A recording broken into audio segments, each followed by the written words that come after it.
Sa'yo guys, so itong vlog na to is guide paano ba mag-register sa EPS topic exam. So kailangan muna natin yung ihanda ang requirements guys. So una, dalawa lang naman ang requirements. Una is ID picture, passport size. Then pangalawa is yung scan copy ng passport nyo. First guys is ang ID picture, passport size. So dapat guys, laging tandaan naka GPG format.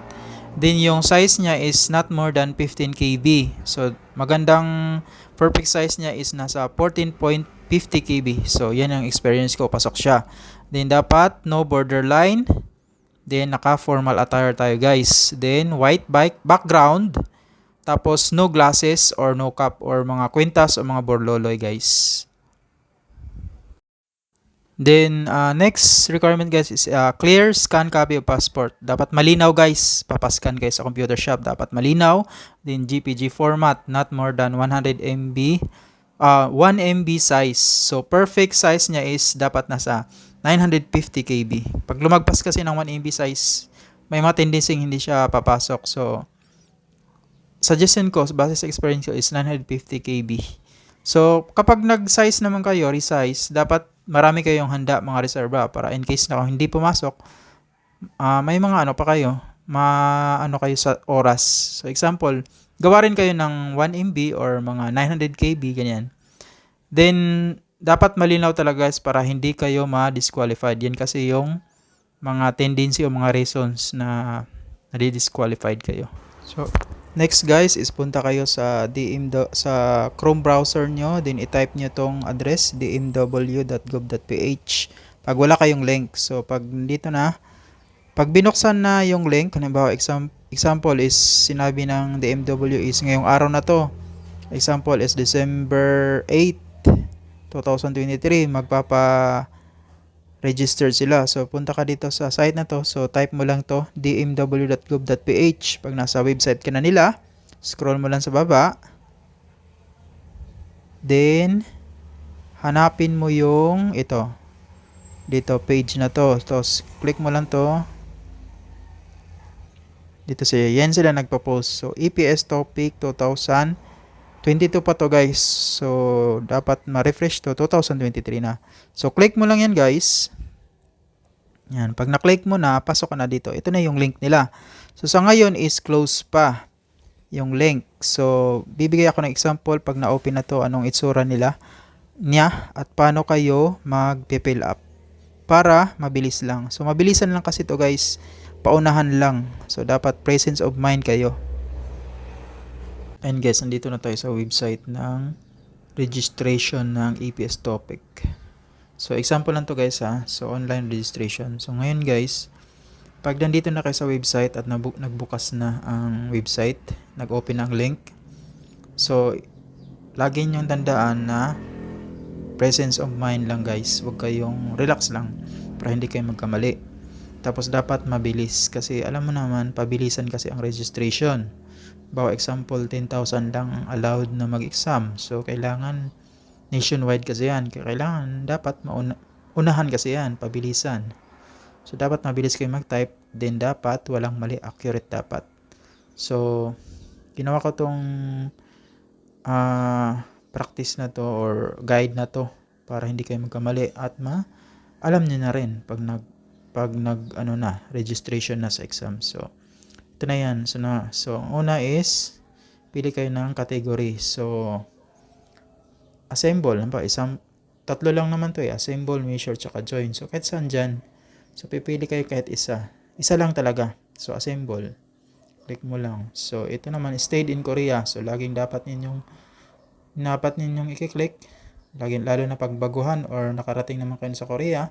So, laging less than 5 years. Huwag nyo i-click ang more than 5 years. Disqualified kayo niyan. May mga record na kayo sa Korea. So, less than 5 years dapat. Then, last name.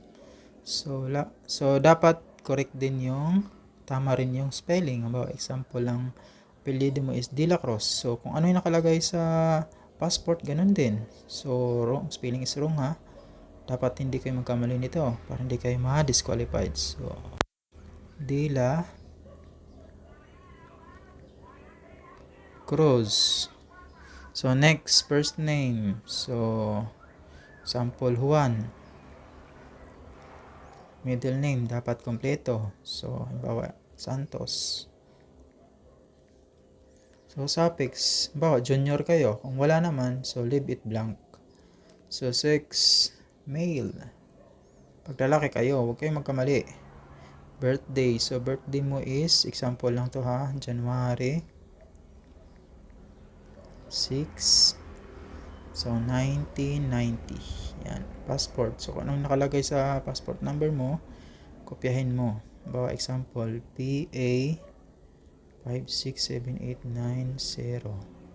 So, ganyan. Passport validity. So, yung kailan yung valid niya. So, example is April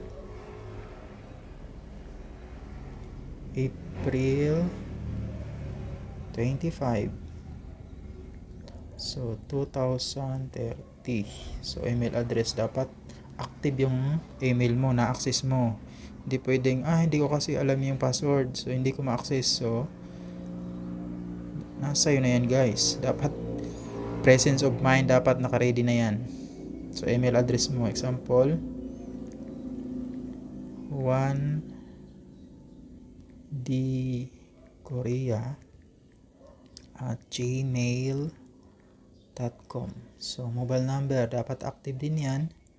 Example is 0910-23456.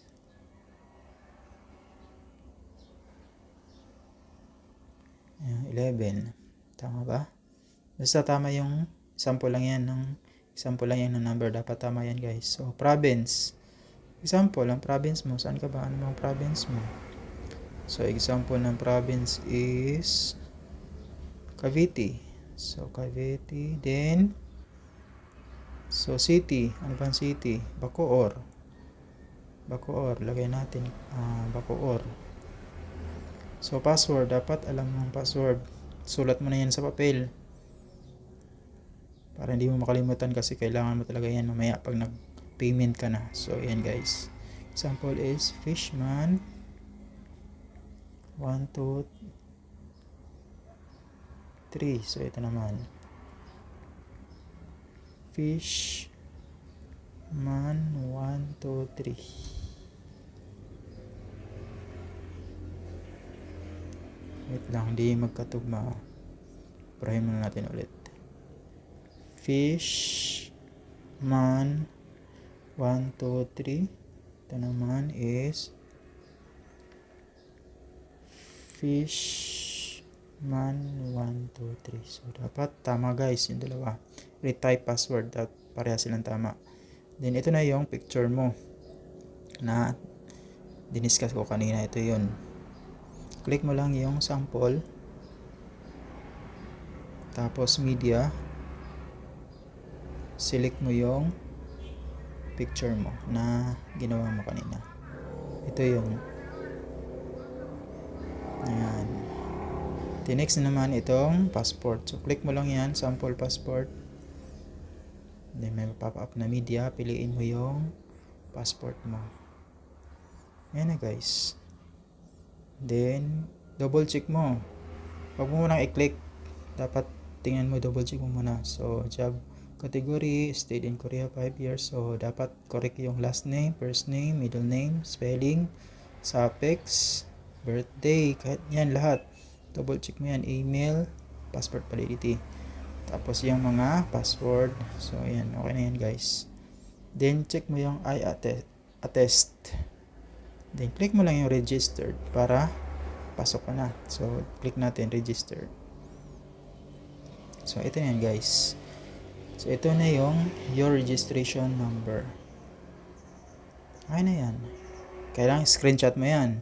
Tapos, yan naman, pag gagamitin mo, pag nag-login ka na dito. Makikita mo yan. Pwede ka na mag-login kung nakapasok ka na. Then, makita mo kung qualified ka ba or disqualified. Mga ilang araw, ipapost naman yan ng DMW. Then, for payment ka na. So, next is, discuss natin paano yung payment. So, yan yun guys. Type mo lang yung EPS registration dito, number. Ito, 2202111396. Din yung password kanina. yung Fishman 123. So, ganun lang kadali ang registration. So, good luck guys. Keep safe. Mag-aral ng mabuti. God bless.